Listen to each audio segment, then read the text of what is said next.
dreams for Ireland. Douglas Hyde, his history and legends, they inspired me. And I remember so well the day in 1903 when I heard Maud Gonne speaking near the Customs House. It electrified me. She filled me with some of her own spirit.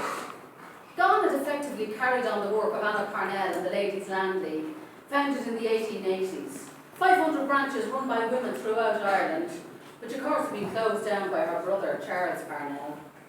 There was no turning back after the Ladies' Land League. Women had become involved in politics, and very successfully, I might add. They had to go on. I myself joined in Nina Naharan, Daughters of Ireland, 3 years after Maud Gonne had founded it. And as I arrived to attend my first meeting, I saw a large black flag hanging from the window of the meeting house. A black flag, significantly, not a Union Jack. I walked home on air that evening, really believing that I was a member of a mystical army of Ireland. I was given work to do and plunged into it with great enthusiasm. The ANINA was a society of Irish women pledged to fight for the complete separation of Ireland from England. We picked up the baton where the Ladies' Land League had laid off and started classes for children to revive their lost heritage. Christine Byrne, my sister, delved deep into the whole story of a remarkable period in Irish history. It started, of course, there were great heroines before Anna Parnell, but our story starts about Anna Parnell. And I say our story because I've been working with Christine on a screenplay, and that's how this whole exhibition actually has come about. Because it was based on that story that we worked together on. And we realized that there was a whole series of women, and you can see them all here, and we said, God, there's so many women here, how are you going to put them into a film? So we had to really narrow it down to tell a good story, a good narrative.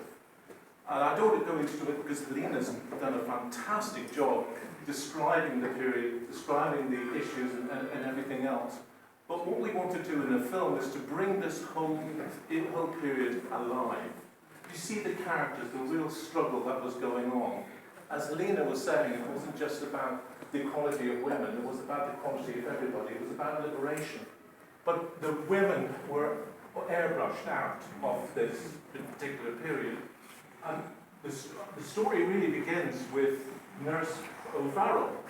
I don't know if anybody knows the story, but she was airbrushed out on pictures because she was considered insignificant. And that was a critical moment in the whole 1969. It was the surrender, which was a big issue because that was the turning point in our history. Because it was after that that the real impact happened. Because we know what happened. We've all heard it in the last few months. But so this was really important. Why was this woman airbrushed out? Who are these women? They have not really been brought to the fore. Of course we've heard things, we've seen things on the radio, this is the radio and television, bits and pieces.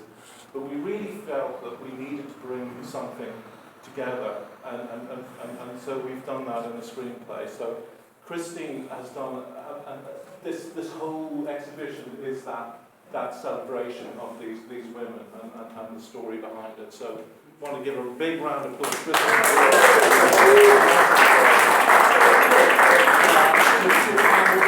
We're still at the stage where we're trying to get getting finance together, getting the whole thing packaged together. Please follow us on Facebook. It's, as it says here, Women of Set Purpose. You can find us there. You'll get updates on how we're progressing with that. Thank you all very much.